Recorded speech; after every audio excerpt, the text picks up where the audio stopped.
you have a built-in natural consequence that, hey, we didn't get to read stories tonight.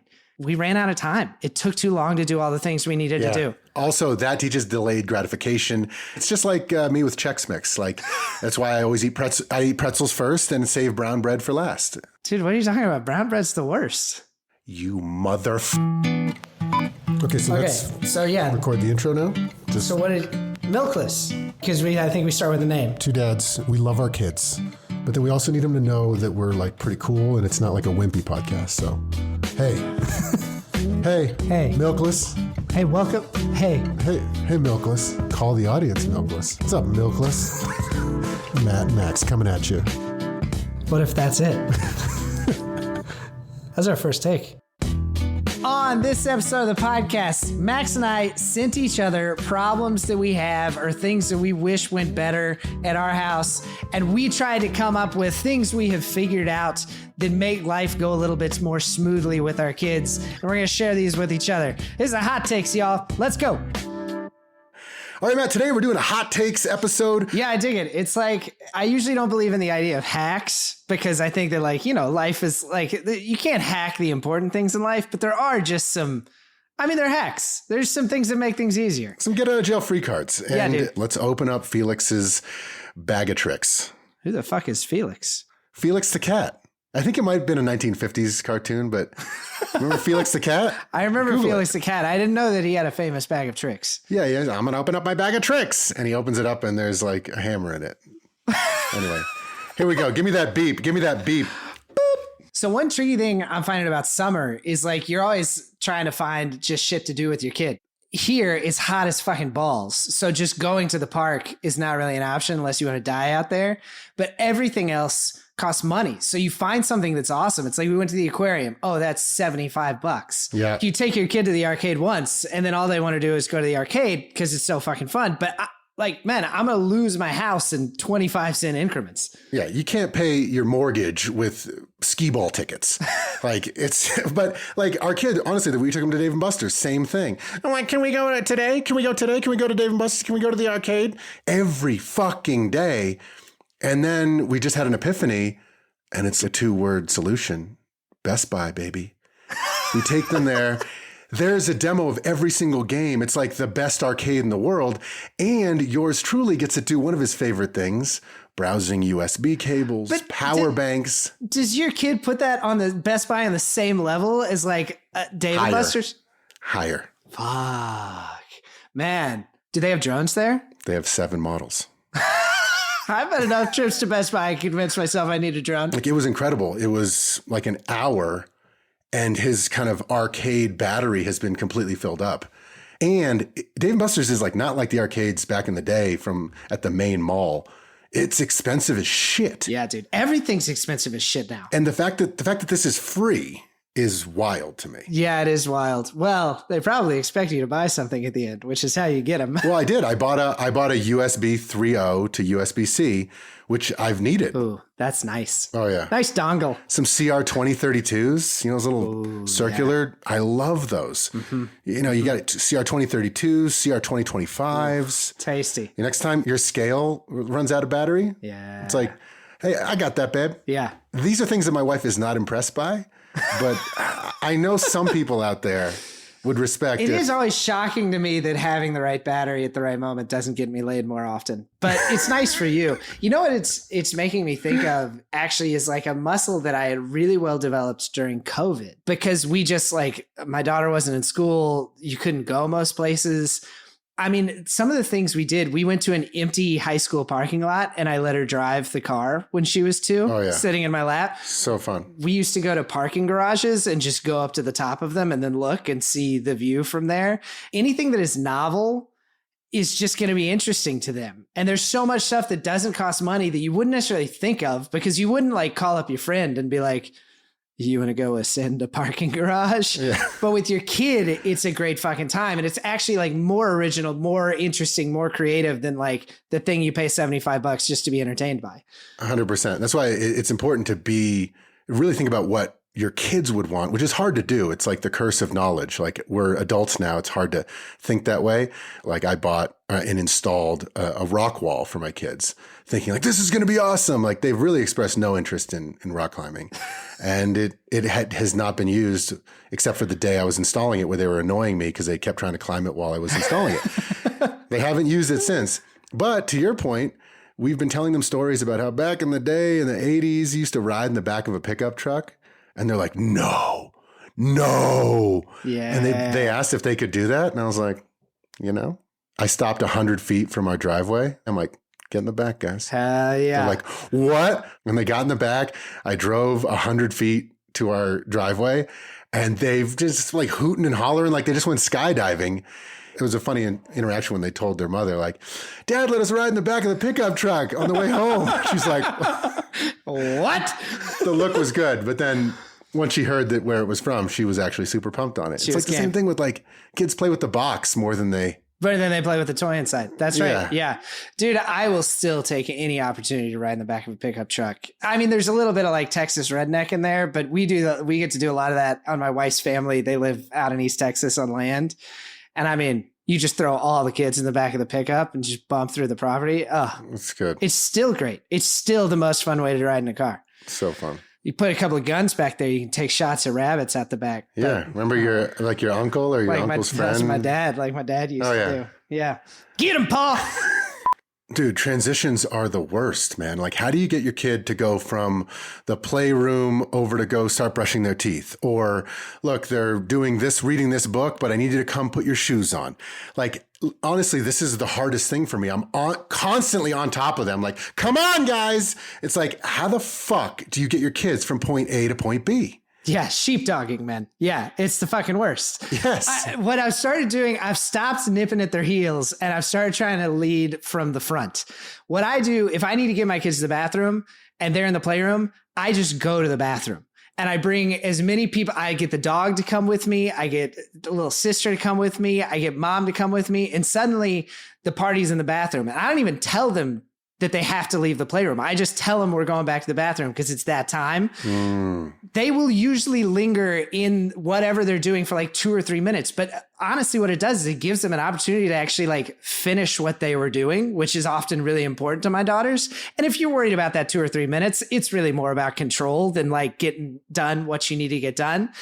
Eventually they will show up in the bathroom. That is so fucking brilliant because like also like if you ever thought about like you're looking at something on your phone, the minute they hear you laugh, even in the other room, they're like, they got to know. What's so funny, Dad? I mean, at the end of the day, your kids just want to be with you and it's fucking brilliant. Just use that FOMO, bro. Use that FOMO. Yeah, I love that. I don't know why that's never crossed my mind. I'm always just like behind them. Yeah. Come on. Yeah. And that's when I get kind of like a naggy shitty type of me. Yeah.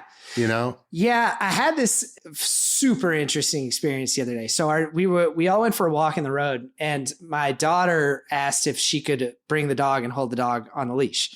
And my daughter, sometimes when she has the dog on the leash, is a little shitty with her. Like if my dog starts to stop to smell something, my daughter will kind of like pull her. Yeah. Start to drag her down the road a little bit. Yeah.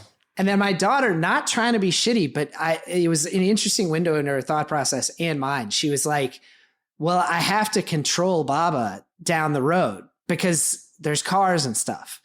And my wife said, because she does this kind of work with horses, she was like, well, really, like, I wouldn't think about it as controlling her because actually this dog weighs more than you. And if she decides to take off, you're going to either drop that leash or wind up on your face. So what you're doing is working together with the dog to go the place that both of you need to go together. Mm-hmm. And in one of those wonderful moments that sometimes happens in parenting, like 2 minutes later, a dog from another yard like charged us. It was outside the gate and charged us. And my dog took off, ripped the leash out of my daughter's hands and defended our whole family, like scared the shit out of this other dog and backed it down. Yeah. And we were like, look, you're not controlling her. And actually, she just looked out for all of us because you weren't controlling her. The point of this, and sorry, I know I'm running a little, it's long-winded, but no, it's good. When you are thinking about it in terms of control, which I so often am, like I need to control this kid to come brush their teeth because they can't fucking figure it out for themselves. Yeah. You get naggy, you get shitty. And if you think your job is to control them, then when they demonstrate that you can't, you get this like righteous rage. Yeah. It's fucked up. Like if you think your job is to control your kids, then the lack of control that you actually have over your kids will make you furious. Right. But if you just go in the bathroom and are like, look, it may be a couple of minutes till they're here, but that's fine. You're no longer trying to control them. You're just getting the family where it needs to go. Yeah, no, I love that. I think that a lot of times I've been what I will use if I think I'm doing it well is like explaining to them, we have to do this because we have to do that, which sometimes works, but also it's contradicting something I said on a previous episode of like the kids, using logic. Yeah. It's just like, why use logic? Limited results with that. Like, I actually think of just going into the bathroom and laughing maniacally. I think I could you get in there in a heartbeat. Yeah. I think I could get a kid into that room. Yeah. But then I got to have something they're going to be like, what's so funny? So I got to figure that part out. But I farted. I mean, like that, yeah. You can deliver on that every time. Perfect. All right, so we play a ton of games in our house, a lot of card games, but we're cycling through the same games over and over because it's like the only way to get my two daughters to actually fucking sit at the dinner table through a whole meal is to have a game going. My problem is that some of these games I do not like. Some of these games do not involve any skill. And dude, what I'm trying to tell you is I fucking hate playing Old Maid. Yeah, no fucking skill. Same with War. Want to play War? Want to play War? It's like, yeah, for 8 hours. No. And you know what? We just switched it up. We taught our 6 and 8-year-old how to play solitaire. So I used to play solitaire all the time as a kid, before the internet, before iPads, actually like with the cards. With the cards, yeah. So fun. And now we're playing side by side, kind of parallel play, but the conversation that is happening between me and the kids, now we'll sit for like an hour. I'm actually engaged because I forgot how fun solitaire actually is. I used to love playing solitaire as a kid, and then I made friends. No, I'm just kidding. All right. No, solitaire is very, very fun. Yeah, especially when you do the 3 cards. One, the 3. You got to do the flip. 3. But then for the 6-year-old, we let him do the 1 flip. The 1 flip. Nice. And then I realized when I was a kid, I used to not only do the 1 flip, I let the empty spaces be free cells for anything. And my wife's like, dude, only kings can go there. And then you're like, why are you trying to make this gender? Yeah. This is 2024. True. Why can't the queen go there? Yes, king. But I am loving it. And so now there's always a solitaire game going and we can help each other out. Like, hey, do you see anything? It's like a collaborative thing. But then also just sitting side by side. I don't know. It reminds me of bedtime. Yeah. There's good conversation that happens. Yeah. Just occupying the same space is so nice. And I have found it can be hard to just get your kids to sit and talk to you. But there are certain activities that like occupy the certain part of their mind that usually has the ants in the pants and wants to just do the next thing. Mm-hmm. And if you can kind of occupy that part of your brain, doing something that is calm when you're together, suddenly you're having these amazing conversations. Yeah. And I fucking love, that's some of my favorite stuff with my kids, when we can actually just talk to each other as human beings. This episode is brought to you by Violet Archer in the Case of the Purple Martin. It's a chapter book with illustrations on every page. You can read it to them if they're 5, 6-year-olds, but then as soon as they can read up till 12, 13, it's an insanely good book with plot twists like worthy of an adult's attention. I love this thing. I'm so proud of Matt and Milkless of putting this thing out. So if you want to support Milkless and get an awesome book for your kids, it'd mean a whole lot to us if you bought it. Check the podcast description for the link to Amazon and buy it today. And if you already have it, you can pop back into Amazon and give us an honest review. Thanks. So, when you're kind of maybe you're in a bit of a shitty mood, your kid maybe hasn't had enough sleep, and you start to kind of get into it with them. And it doesn't matter how old they are, but it's over something so trivial. And for some reason, like you can't let them win. They won't let you win. It's escalating. And it seems like no one's going to be able to stop this. Yeah. If you want to know what this looks like, just turn on C-SPAN and watch Congress talk about fucking anything. Exactly. So I do have one thing that has at times worked. The timing of this is key, and it's a little bit of a high risk gambit. So I have to catch myself before I really blow my top. But the first thing I try to do is I just name exactly what is happening. If you can just like step outside of yourself and say, and just articulate exactly the dynamic that is going on between you and your kid. And then the high risk part that has at times paid off for me in big ways is sometimes when you name it, the absurdity of it becomes so clear. If you just say out loud what is happening, and then you can make fun of it. And you're not making fun of your kid. You're making fun of this situation that you both find yourselves in that is actually absurd. This can go horribly wrong. If you're too mad or your kid's too mad and then suddenly you're laughing about it, they're just more pissed. But there have been times when my daughter and I were on the verge of an explosion and then suddenly we were both just on the floor laughing and the whole thing was diffused. And man, does that feel good. That is fucking brilliant. I was going to say actually take it to Congress, but I think they're too immature for the whole situation. I don't think they're old enough. Yeah. I cannot fucking get out of my daughter's room at bedtime. It's like she knows to wait until you're like just crossing the threshold out of the bedroom. The door's almost closed and you hear the like, Daddy, don't go. Don't go. I love you. Don't well, go. I got a strange solution that works at least once a week. You can't use it too much, but it works 100% of the time. So we've talked about the 10-10-10 strategy before on the podcast. That works. But this one is a get out of jail free card. It is so money. I call it the crap crisis. It can also be called the panic poop. But basically what you do is if they're tired, they need to go to bed, but they're not letting you leave. Can't use it all the time, but you just immediately like, oh, Daddy's got to go poop really bad. I'm like, Daddy, stay. I'm like, I can't. I'm going to poop my pants. Like, Daddy's got to go. I'll be back in a couple minutes. In 10 minutes, I'll come check on you. Daddy's got to poop. I got to go. No one wants to be around that. They let you go. Baby, I will stay with you, but you're going to have to watch Daddy shit in your bed. That's good. It works. Again, you can't use it all the time or else, just like anything, it's going to... Yeah. It loses its muster, but I've used it probably 4 times over the last 6 months. Well, you use it every night. They're going to start to think you have... Daddy's got some kind of IBS problems. Yeah. Daddy's lost control of his bowels.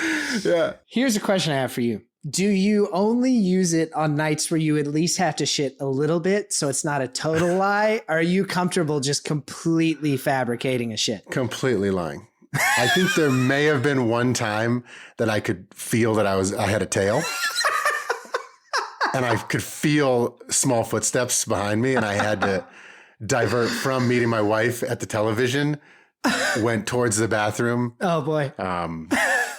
But yeah, I mean, it's funny. I don't like lying. Usually I have some little like moral cringe, but I will do stuff like if I need to go pee a little bit, but mostly I just got to get out there. I'm gonna be like, I got to pee so bad. Yeah. I'll just kind of push it.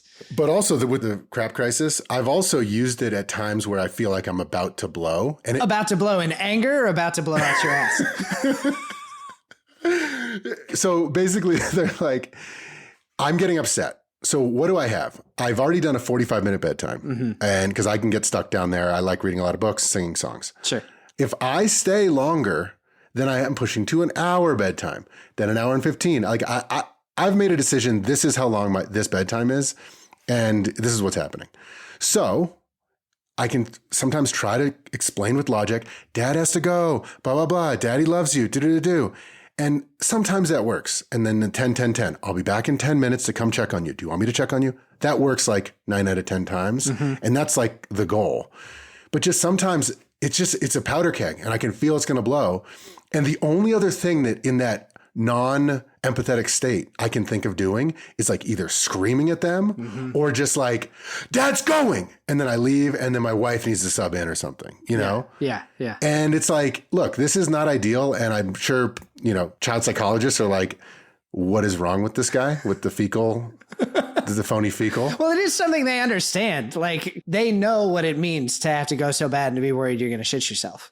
So it's relatable for them. So if you were in my shoes and you're once in a 50-day flood and you're about to fucking lose it and you have no solution, maybe your partner's even on a business trip, so you're alone, you can't handle it. If they let you leave for 5 minutes, they'd be asleep. It's the lesser of evils. Yeah, I'm going to lie. Makes sense. I don't think it's like your number one thing in your toolkit, but having it. Yeah. I don't ask that out of judgment. I think like... No. But I think you should add it to your toolkit. You use it twice a year. I got to figure out how to respond to my daughter, her inevitable next question. Can I come with you?